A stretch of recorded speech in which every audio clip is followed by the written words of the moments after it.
Hey, world history kids. We're going to start a very short, brief study on ancient China here, real quick. Kind of a whirlwind tour, if you will, starting from the beginning of Chinese history, going through the ancient times of China. From after China, we're going to move to back to Europe to more the Greek areas and Roman areas. But it's kind of good to see what's happening over here as well. So we're starting with the early Chinese peoples. We're going back far before 2070 BCE. Essentially, this is Chinese prehistory. And so we really don't know what's going on here because we don't have much writing from this time. All we have are these legends of these really great rulers, these huge great kings who taught people how to do different stuff, taught people how to plow the land, taught people how to grow certain crops, taught people how to, especially rice, those kind of things, taught people how to fish, those kind of ideas. But what people, these legends taught, leaders taught people how to do. We do see some Chinese traditions start during this time, especially in ideas of crops. We're looking at Chinese geography on Thursday, and one of the main crops we see is rice because of the marshy areas. A lot of rice grows there. Fishing because of the rivers that exist in China, especially the Huanghe Yellow River, those kind of things. The other style we see is the cooking style, the idea of quote unquote stir frying things. There's not a ton of wood, okay, located in China. Not a lot of big forests, so they would cut the meat and vegetables into little itty bitty pieces and then stir fry them or kind of fry them up like that. And that's a way of trying to save wood versus roasting or cooking a whole animal, those kind of things. And it's kind of a little way to kind of deal with the environment that you're in. Now, we see a lot of dynasties that exist at this time. Okay, the first one would be the Xia dynasty.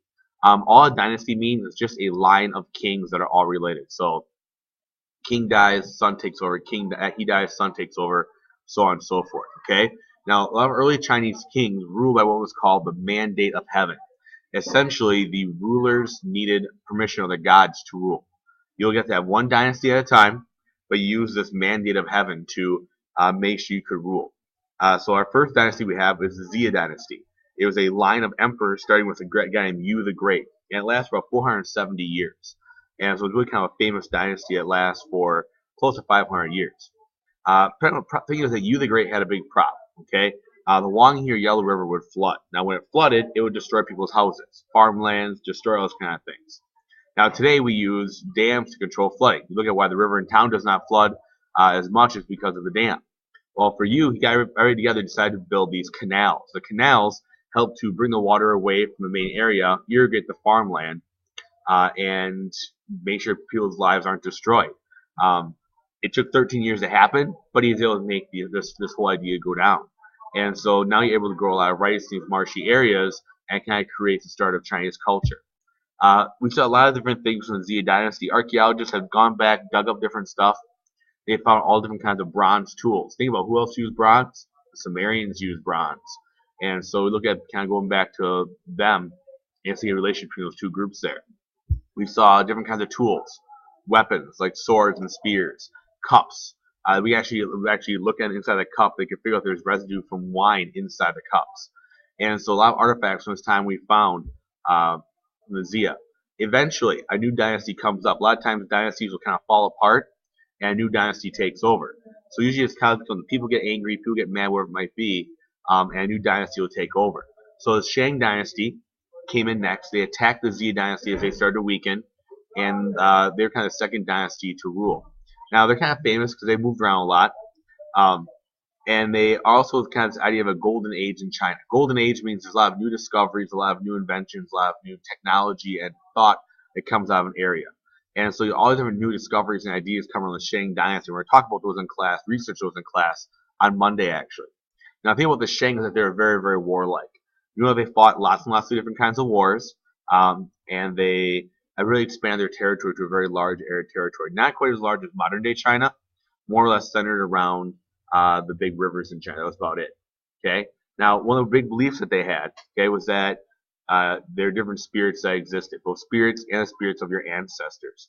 You had to act in a way that made the spirits happy. And so a lot of life in the Shang dynasty time would try and make these spirits happy. They did have a class system as well. There's a ruling class and commoners. So the ruling class would be the king, their people, that kind of stuff. The commoners were everybody else. Farmers, hunters, gatherers, soldiers, those kind of things in that dynasty. We also see some similarities between the Shang and maybe Egypt as well. A lot of the rulers were found of Shang Dynasty were found buried with their stuff. In fact, some rulers were even buried with their slaves. Slaves would be locked in the tombs with their dead rulers and left there to serve him later on. So it's kind of a unique kind of situation with that dynasty there. One of the cool things about the Shang Dynasty is one of the first written languages for Chinese. It had a picture writing, almost kind of like hieroglyphics, where images stood for different words. We find all these images on different artifacts. And one of the big artifacts you find these things on are oracle bones. One of the beliefs in the Shang Dynasty that you could tell the future. And so they would have religious leaders who would write these messages like this here on tortoise shells. They'd write them on bones, those kind of things. Then they throw these things in the fire and they heat them up until they crack. Okay? And then so the priest would then read the cracks, and the crack would tell you what's going to happen in the future. I know it sounds kind of weird, but they believed it. And kings used this to try and figure out what was actually going to happen in the future, what was actually going to go down in the future. And so it's kind of their idea to help make decisions. They say, well, is this decision good or not? Well, let's read the cracks in the tortoise shell, and to tell us if that decision is a good decision or not a good decision. Here's some examples of stuff from the Shang Dynasty we see here. Things like axe heads down here. Okay, we have spear heads here. These over here are cups and wine vessels, those kind of things. You know what they made a composite bow. Composite means that there are layers of wood that are put together for extra strength. And so these bows are really super strong, able to fire much more powerful arrows than they were, say, in Egypt, those kind of things. We'll have carved stone art made from bronze, those kind of things in the Shang Dynasty. Now, eventually the Shang rulers die out. There was nobody to take over, and so a new dynasty moves in, basically takes control.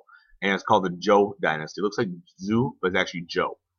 And this new dynasty brought new beliefs with it. Okay, they decided not to believe in these spirits or ancestors anymore. They believe in something called Tian. In Chinese, Tian means heaven. Okay. In fact, if you look at China, remember our maps that we're going to look at on Thursday. The mountains up here are called the Tian Shan Mountains, and so it's kind of the idea that it's the idea of heaven kind of off in the distance here. Now the Zhou really used that mandate of heaven to legitimize their rule. They basically said heaven, the idea of Tian, wants us to be in charge, and that is why we're in charge.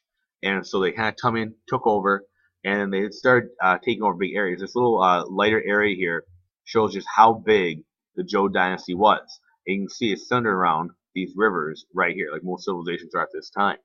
And another thing the Zhou Dynasty starts doing is starts constructing parts of the Great Wall. Now, I'll talk about the Great Wall of China a little more on Friday, but the Great Wall is not one continuous wall. It's a series of walls, and the walls start with the Zhou Dynasty, probably in the 700s BCE. But you can see they start making sections of wall here. Usually have earth, dirt, that kind of stuff. And these walls start being put together here as a way to help protect the Zhou Dynasty from its enemies. And so going forward here about the Zhou, you can say they organize their lives in a little different way too. Instead of being one emperor controlling all these different areas, they decided to have more of a feudal system. Basically, the king, the Zhou king, would have land and give it to high-ranking nobles. So all these little areas here, you guys see these little, provinces here. Control is given to certain people. The nobles then take this and give it to peasants who farm the land. Believe it or not, it'd be the exact same process in Japan and in Europe much later on. But it starts here in China. All these nobles had an army, and they all served the king. So the nobles had to collect taxes from the people. They gave presents to the king. And if the king needed to go fight an army, the nobles brought their army. We have all these different bronze tools, all these different things from this time period. It was a new way we see of trying to control land. Egypt had a similar system as well. So you see that all these different ideas develop, but in different areas around the world. So here's the idea of modern Chinese writing develops more this time. The characters in the Shang time were a lot different than the characters that developed in the Zhou time. And so these are closer now to the characters that we see in Chinese today.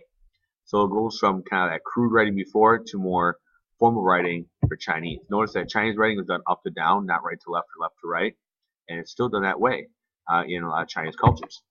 And eventually, these lords get more and more power, and they start fighting each other for control. All these different little nobles start fighting each other. And it basically is a giant civil war in the Zhou Dynasty. And in the end, there's a new lord, Qin Shi Huangdi, who becomes a new lord and basically creates a new empire. He creates his own new dynasty called the Qin Dynasty. So here's this guy, Shi Huangdi. Here's an image of what he looks like. We think he looks like, at least.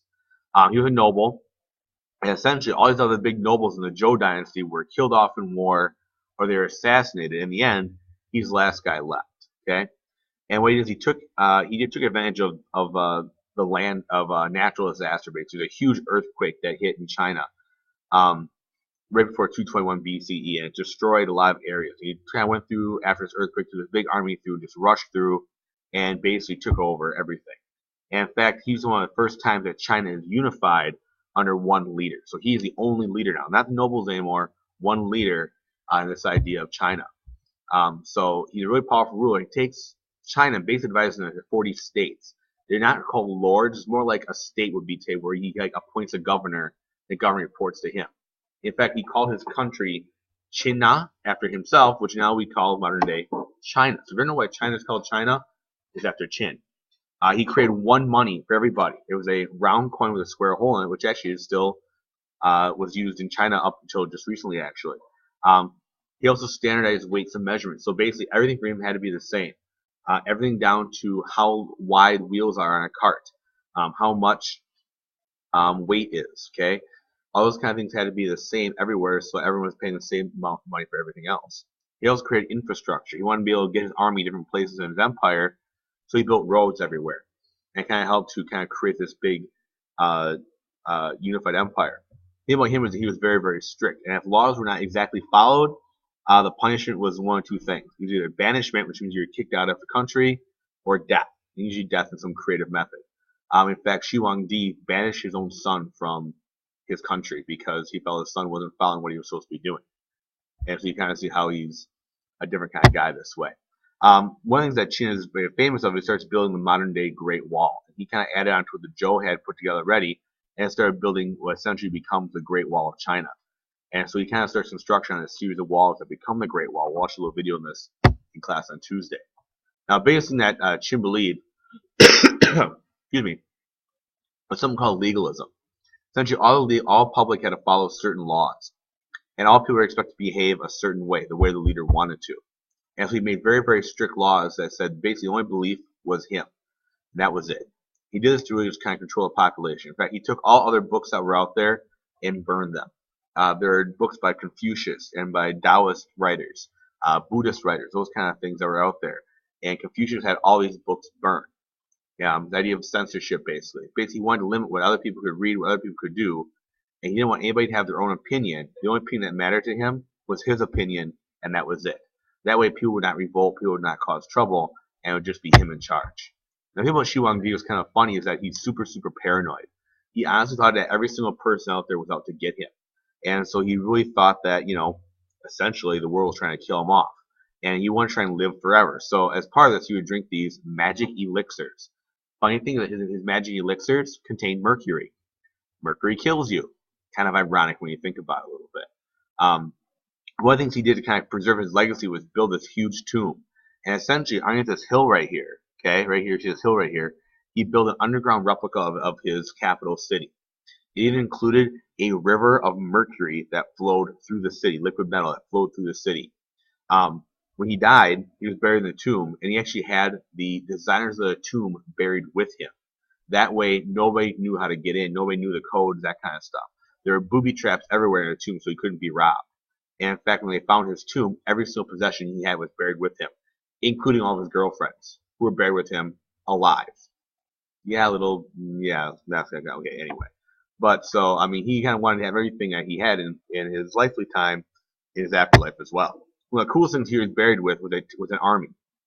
In the afterlife, he needed an army as well. So he had an army basically sculpted out of terracotta, this red clay pottery, for him to use in his afterlife. And it was a huge army they found in this underground area. And what the coolest part is that every single soldier had a different face on it, all based off somebody in Shi Huangdi's real army. When they excavated this whole thing, you can see that right down to the facial features, they're all very, very different. You can see in the new picture I just put up there. There are different guys. There are bowmen, spearmen, chariots, horses, all these different kind of things. Really to see how big an army he had and how important he felt having an army really truly was. Eventually, this guy Qin became ill. He knew the end was near, and Chinese emperors had a tradition where they always named their successor. Well, he already banished his oldest son, so he called for him to come, but one of his assistants said to kind of cheat the system. His assistant forged his name and named a different emperor, who was in fact worse than Qin and was overthrown in 206 BC. We'll pick up there, guys. Thank you very much for listening.